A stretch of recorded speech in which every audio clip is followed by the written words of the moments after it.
Assalamualaikum warahmatullahi wabarakatuh. Perkenalkan, nama saya Anis Ramadhani Nurza dengan NIM 20103011124. Saya dari kelompok B3 semester 1, jurusan Fisioterapi Fakultas Kesehatan Universitas Aisyah Yogyakarta.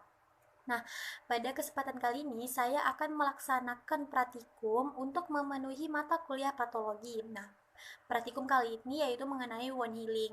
Nah, wound healing adalah suatu proses perbaikan yang disebabkan adanya kerusakan jaringan oleh suatu faktor tertentu yang menyebabkan terganggunya fungsi tubuh. Nah, wound healing ini memiliki beberapa fase atau proses. Yang pertama yaitu hemostasis. Nah, pada saat awal kita mengalami luka, pembuluh darah kita akan mengalami kerusakan sehingga terjadinya pendarahan.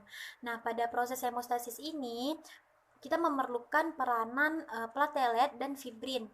Nah, platelet itu seperti sel darah putih yang nantinya akan bergabung dengan fibrin untuk menghambat pembekuan darah saat terjadi pembuluh darah pecah. Nah, pembekuan darah ini dimulai dari adanya rangsangan kolagen terhadap platelet. Leukosit nantinya akan bergabung dengan platelet-platelet lainnya bersama dengan eritrosit untuk menutup kapiler dan menutup pendarahan. Nah, selanjutnya yaitu ada fase inflamasi atau peradangan. Nah, pada fase inflamasi ini terjadi gejala dan tanda-tanda yang dirasakan. Yang pertama yaitu ada namanya dolor, itu ya nyeri pada luka, ada rubor merahnya pada luka, terus ada color hangatnya daerah pada luka, ada tumor, pembekakan pada luka, dan yang terakhir adalah fungsiolesa, yaitu penurunan fungsi pada daerah luka. Nah, pada proses inflamasi ini lebih kurang 5 menit setelah kita mengalami luka, pembuluh darah kita akan mengalami yang namanya vasokonstriksi, yaitu penyempitan pembuluh darah. Nah, hal ini terjadi akibat adanya zat-zat kimiawi seperti epinefrin, non-epinefrin, dan prostaglandin yang menyebabkan menegangnya daerah luka. Nah, pada proses kontriksi ini, pembuluh darah arteri dan kapiler akan memerlukan bantuan dari fibrin dan eritrosit untuk menghambat pendarahan. Nah, selanjutnya 10-15 menit setelah mengalami luka, pembuluh darah akan mengalami yang namanya vasodilatasi, yaitu pelebaran pembuluh darah. Nah, pada fase dilatasi ini diakibatkan oleh adanya zat-zat kimiawi yang lain seperti histamin, serotonin, braksinin, substansi B. Nah, hal ini yang menyebabkan kemerahan dan hangatnya daerah luka. Setelah itu, darah yang keluar dari kapiler akan membawa protein, plasma darah, serta sel darah putih yang nantinya akan dibawa ke daerah luka. Nah, disinilah terjadi perpindahan leukosit ke daerah luka. Nah, leukosit itu berperan untuk memakan bakteri-bakteri tersisa yang ada pada luka sehingga tidak terjadi infeksi.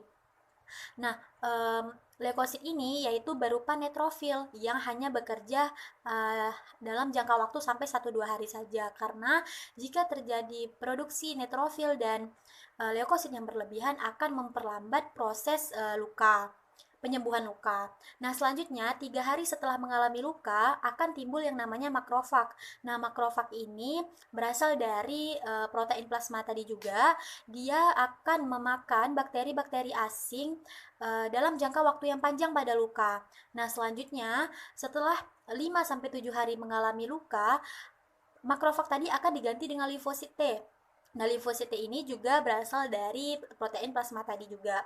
Nah, gunanya apa? Untuk menstimulasi makrofag lebih banyak lagi dan mengeluarkan sitokin untuk berperan dalam penyembuhan luka kronis. Nah, selanjutnya